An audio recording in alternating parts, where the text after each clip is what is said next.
O Libertador, capítulo 38. Cristo e os 12 tiram férias. Quando voltaram da viagem missionária, os apóstolos reuniram-se a Jesus e lhe relataram tudo o que tinham feito e ensinado. Então Jesus lhes disse: Venham comigo para um lugar deserto e descansem um pouco. Marcos 6, versos 30 e 31.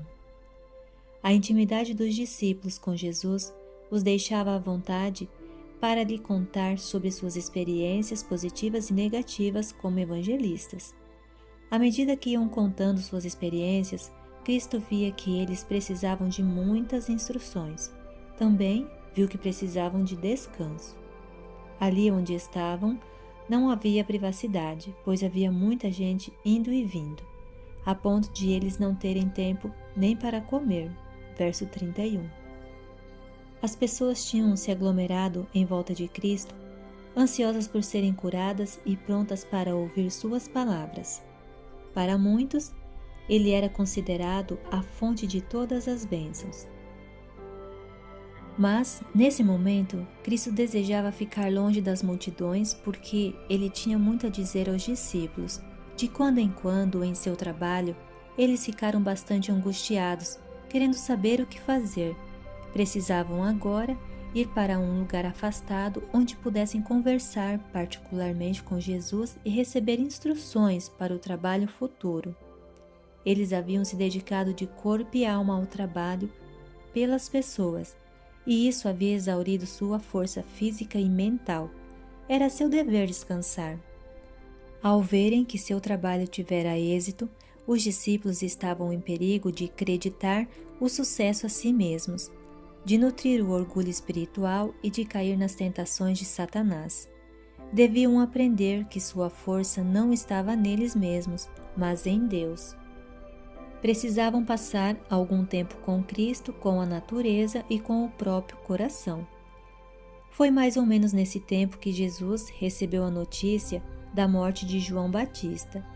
Isso trouxe à sua mente, de maneira clara, como terminaria o caminho pelo qual os seus passos o estavam conduzindo. Sacerdotes e rabinos estavam à espreita. Espiões o seguiam de perto. Multiplicavam-se as conspirações visando a sua destruição. As notícias sobre Jesus e seu trabalho chegaram a Herodes. Este é João Batista, disse o tetrarca. Ele ressuscitou dos mortos, Mateus 14, verso 2, e expressou o desejo de ver Jesus. Herodes estava em constante temor de que uma revolução pudesse derrubá-lo, quebrando o jugo imposto por Roma à nação judaica. Entre o povo, o espírito de revolta estava por toda parte. Era evidente que o trabalho público de Cristo na Galiléia não poderia continuar por muito tempo, e ele teve o desejo de se distanciar do tumulto das multidões por um pouco de tempo. Com tristeza no coração, os discípulos de João haviam carregado o corpo mutilado para que fosse enterrado. Depois foram contar isso a Jesus, verso 12. Esses discípulos haviam sentido inveja de Cristo e duvidaram de sua divina missão, pois ele não tinha livrado o Batista. Mas agora, em sua grande tristeza, eles desejavam ser consolados, como também desejaram receber orientações quanto ao trabalho futuro. Eles foram a Jesus e fizeram da causa do Mestre sua própria causa. No extremo norte do lago havia uma região desabitada, embelezada com a relva verde da primavera. De barco, eles rumaram para este local. O cenário da natureza era por si só repousante e restaurava os sentidos. Ali eles poderiam ouvir a Cristo sem as zangadas interrupções, réplicas e acusações dos escribas e fariseus. O descanso os revitalizou. Cristo e seus discípulos não dedicaram o tempo que passaram afastados de tudo em diversões e prazeres. Eles caminharam juntos, conversando sobre a obra de Deus, analisando as possibilidades para conseguirem maior eficácia. Cristo corrigiu os erros deles, deixando clara a maneira com que deviam se aproximar das pessoas.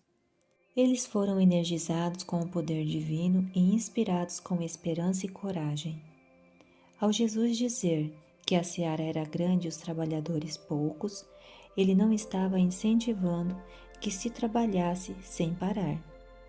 Ele disse: peçam, pois, ao Senhor da colheita que envie trabalhadores para a sua colheita. Mateus 9:38. Deus não pretendia que uns poucos trabalhadores ficassem sobrecarregados de responsabilidades e outros sem nenhum fardo, nenhuma preocupação. As palavras compassivas de Cristo se aplicam aos seus trabalhadores hoje. Venham e descansem um pouco. Não há sabedoria em estar sempre sob o estresse de servir as pessoas em suas necessidades espirituais e, assim, negligenciar a piedade pessoal, sobrecarregando o corpo e a alma. Deus requer abnegação, mas devemos cuidar para que Satanás não se aproveite de nossas fraquezas humanas e o trabalho de Deus seja prejudicado. Quando aumentam as atividades e somos bem-sucedidos ao fazer qualquer tipo de trabalho para Deus, existe a tendência de orar menos e ter menos fé. Perdemos de vista a nossa dependência de Deus e procuramos fazer de nossa atividade um Salvador. É o poder de Cristo que faz o trabalho. Devemos separar tempo para meditar e orar e estudar a palavra. Somente o trabalho acompanhado de muita oração e santificado pelos méritos de Cristo mostrará ser eficaz ao final. Nunca ocupado demais para falar com Deus. Nenhuma outra vida foi tão atacada como a de Jesus. No entanto, com que frequência ele podia ser encontrado orando? Repetidas vezes, encontramos registros como estes. De madrugada, quando ainda estava escuro, Jesus levantou-se, saiu de casa e foi para um lugar deserto, onde ficou orando. Multidões vinham para ouvi-lo e para serem curadas de suas doenças, mas Jesus retirava-se para lugares solitários e orava. Num daqueles dias, Jesus saiu para o monte a fim de orar e passou a noite orando a Deus. Marcos capítulo 1, verso 35, Lucas capítulo 5, verso 15 e 16 e capítulo 6, verso 12. O Salvador achava que era preciso afastar-se de uma vida de atividades intermináveis e do contato com as necessidades humanas para passar tempo, sem interrupção, com seu Pai. Sendo como nós, ele era totalmente dependente de Deus. No lugar secreto onde orava, buscava a força divina para sair dali energizado, para os deveres e provações. Jesus suportou as lutas e as torturas da alma. Era na comunhão com Deus que ele podia se desfazer do fardo de tristezas que o esmagava. Como homem, ele levava seus pedidos ao trono de Deus até que sua humanidade ficava carregada com a corrente celestial que podia conectar humanidade com divindade. Ele recebia a vida de Deus a fim de dar vida ao mundo. Assim deve ser nossa experiência. Se hoje dedicássemos tempo para ir a Jesus a fim de contar-lhe nossas necessidades, não ficaríamos decepcionados. Ele é o nosso maravilhoso conselheiro, Isaías capítulo 9, verso 6. Somos convidados a lhe pedir sabedoria. Ele a todos dá livremente, de boa vontade. Tiago 1, verso 5. Todos precisam de uma experiência pessoal para obter conhecimento da vontade de Deus. É preciso, de maneira individual, ouvi-lo falando ao coração. Quando todas as demais vozes se calam e em tranquilidade esperamos diante do Senhor, o silêncio da alma deixa sua voz mais clara. Salmo 46, verso 10. Somente assim é que podemos encontrar o verdadeiro descanso.